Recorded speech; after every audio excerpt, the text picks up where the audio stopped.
স্বপনে? ইনি কোন কালী সাধক? মহাকালী পুজো গৃহীদের পূজা নয়, শ্মশানচারী তান্ত্রিকদের ভেতরে এর প্রচলন বেশি। তাই এ বাড়িতে এই পুজো হোক আমি চাই না। আর দেখো, যেখানে জনার্দন এখানে গৃহদেবতা আছেন, সেখানে কালী পুজোর না অনুমতি আমি কখনোই দিতে পারি না।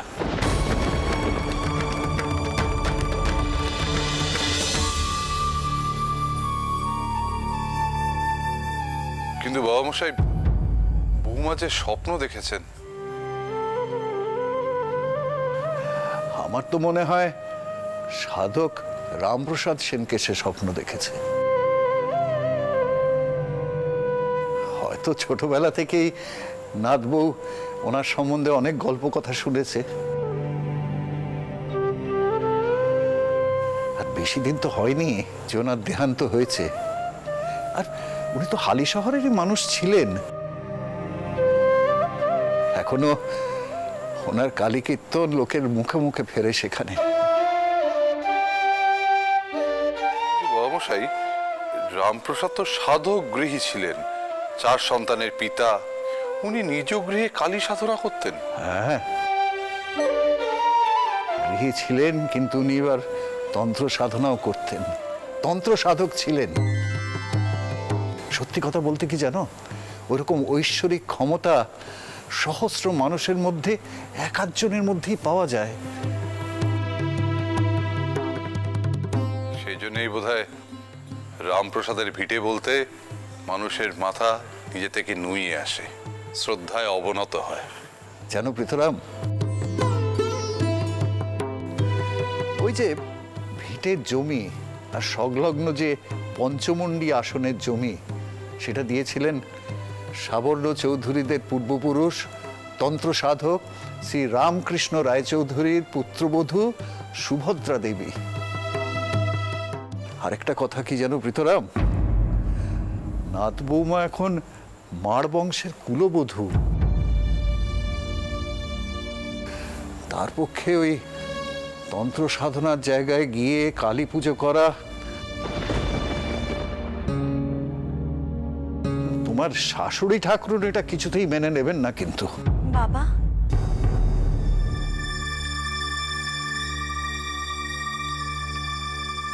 বৌমা এই কালী পুজো করতে চাইছে সকলের মঙ্গলের কথা ভেবে, আমার ছেলের মঙ্গলের জন্যে। আমার তো খুব ইচ্ছে ছিল এ বাড়িতেই কালী পুজো হোক, কিন্তু আপনার আর মায়ের আপত্তি আছে।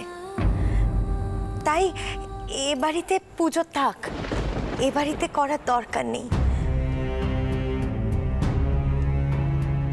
কিন্তু বৌমা এ পুজো করুক। আমার তো মনে হয় বৌমাকে আমরা যদি এই কালী পুজো করতে বাধা দিই, তাহলে সকলের অমঙ্গল হবে। তাই বলছি বাবা, আপনি আর আপত্তি করবেন না। হ্যাঁ বাবা মশাই, আপনি অনুমতি দিন।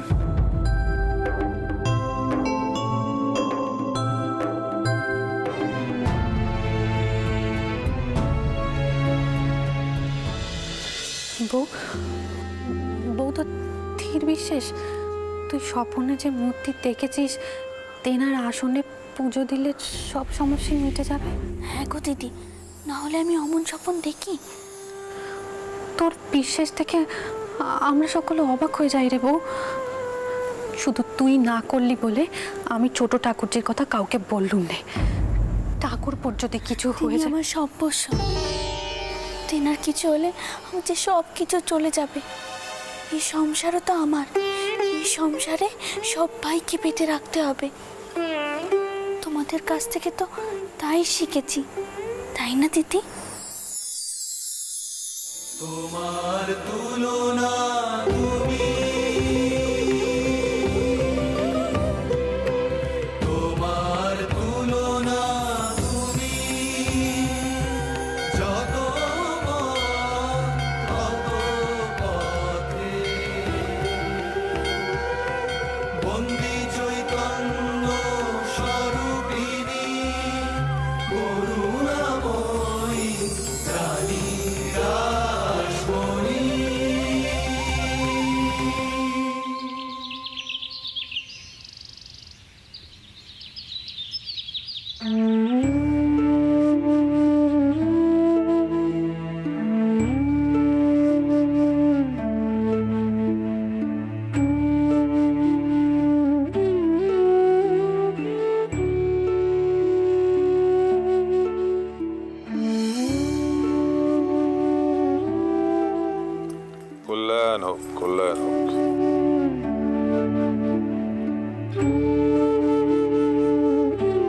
থাক মা, সাবধানে এসো।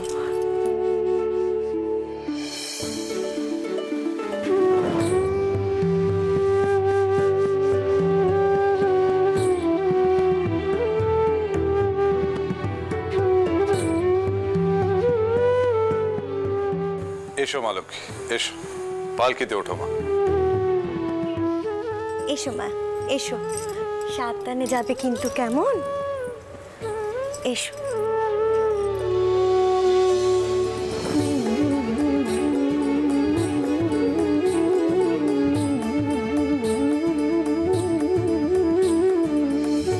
সর্দার, তোমার ভরসাতে আমি বৌরানীকে পাঠাচ্ছি। খেয়াল রেখো আমার মা লক্ষ্মীর যেন এতটুকু অমর্যাদা না হয়। তুমি আমার সব থেকে বিশ্বস্ত লোক, তাই তোমাকেই পাঠাচ্ছি। এই সর্দারের দেহে যতক্ষণ পরাণ আছে মা নক্কির গা আঁচটুকু লাগতে দেবো না কর্তা, এই কথা দিলুম আপনাকে। পালকি ওঠাও।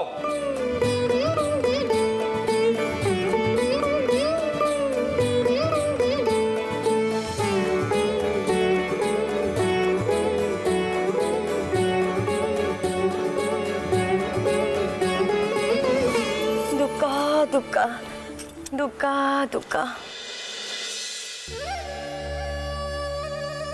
এই সুবলা, শোন, এই নতুন বউ হঠাৎ করে কোথায় গেল রে? হ্যাঁ, আগে তো কিছু জানতে পারিনি।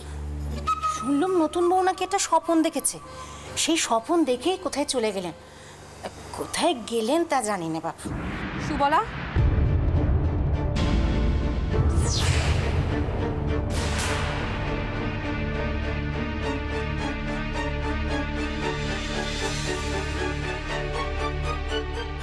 সকলকে সব কথা বলার জন্যই বোধহয় মা তোকে এই সংসারে রেখেছে। না না, ওই ছোট দিদি শুধলেন কি না, তাই বললুম। এই আর কি, বাইরের লোক শুধলে বলতুম নাকি?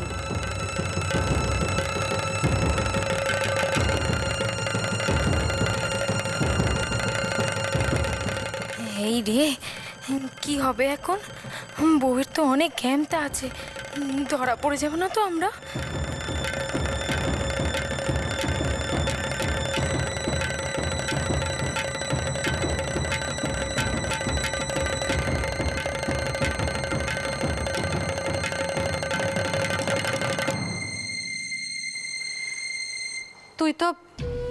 তুই তো জানিস ছোট ঠাকুরজি কোথায় যায়, তাও তার কানে সব কথা তোলার কি দরকার? তুই কি চাস, ঠাকুরপো আর বউয়ের জীবনটা শেষ হয়ে যাক? না না বড় বউ, এমন সর্বনাশ যেন 70-এরও না হয়। ছোট কর্তার নতুন বউ যেন সারা জীবন এমন জোট বেঁধেই থাকতে পারে। এই মায়ের নামে দিব্যি করে বলছি, সুবলা মুখে কুলুপটি দিল আর মুখটি খুলবে নিকো। গিন্নিমা, মা,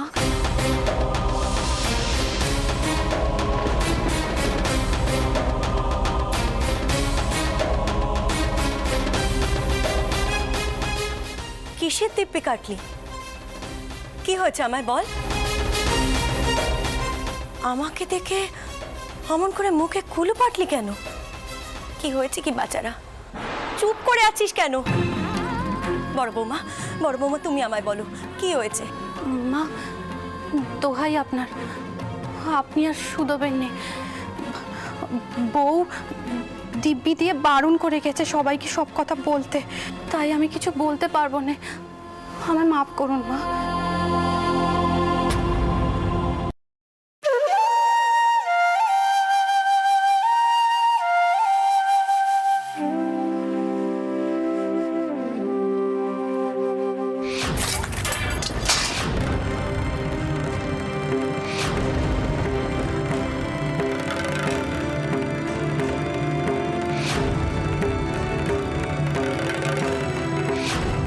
জানি না এ কেমন পরীক্ষা আমার। একখানা স্বপন দেখলুম আর সেই স্বপন দেখে ছুটে চলেছি তেনার কাছে। তোমার ইশারা ঠিক বুঝলুম তো ঠাউর? জীবনেই প্রথমবার মনে হচ্ছে সব শূন্য হয়ে গেছে।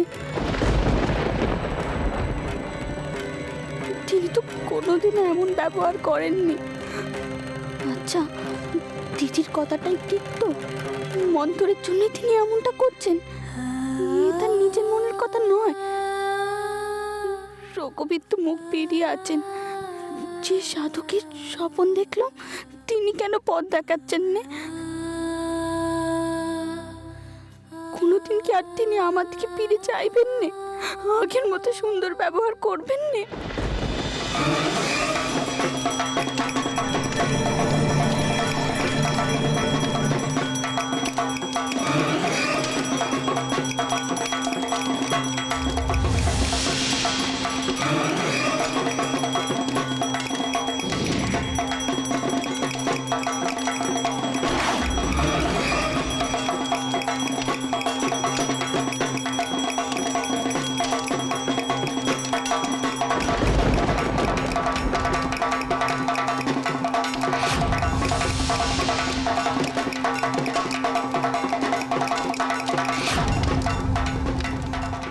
জয় মা।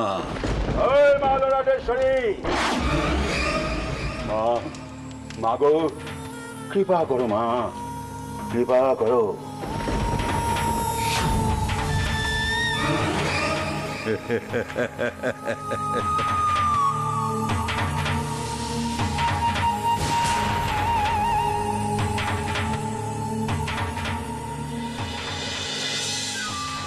কে ভয় পেয়েছিস? ভেবেছিস কেউ আমার মন্ত্র শক্তিকে ব্যর্থ করে দেবে? ওরে, এ জগতে এমন কেউ নেই রে।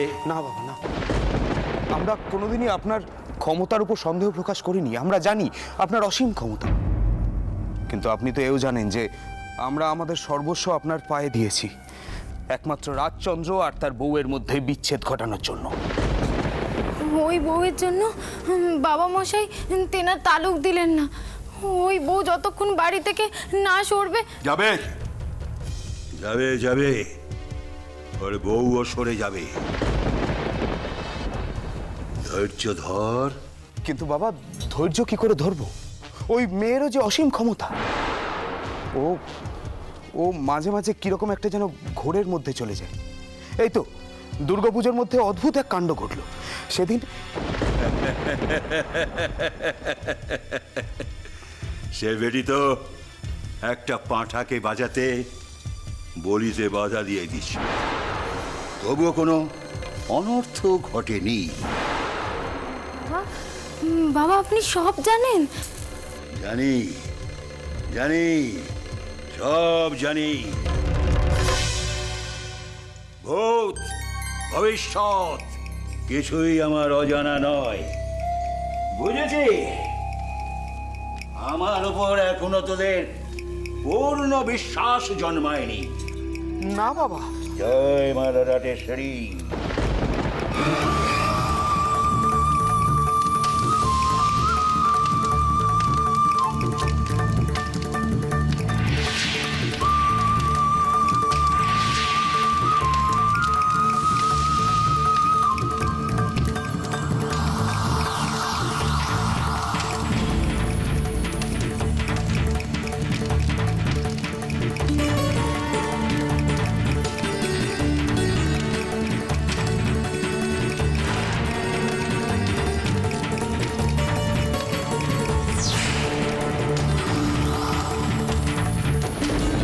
তন্ন ঘোরে প্রচোদয়াৎ।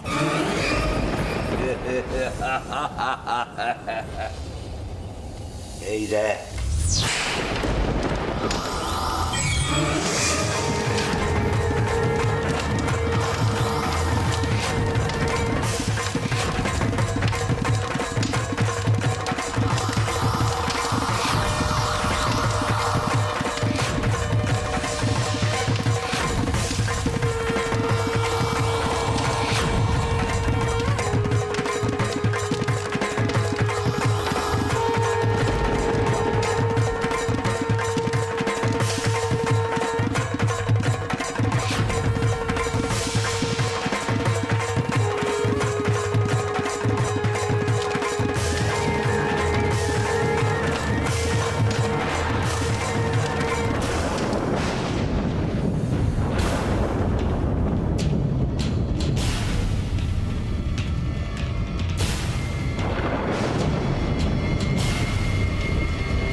সর্বনাশ!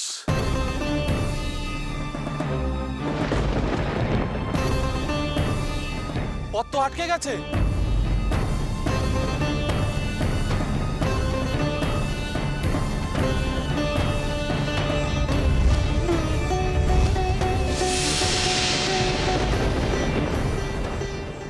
কিন্তু আমাকে যে সেখানে যেতেই হবে, যেভাবেই হোক পৌঁছাতে হবে।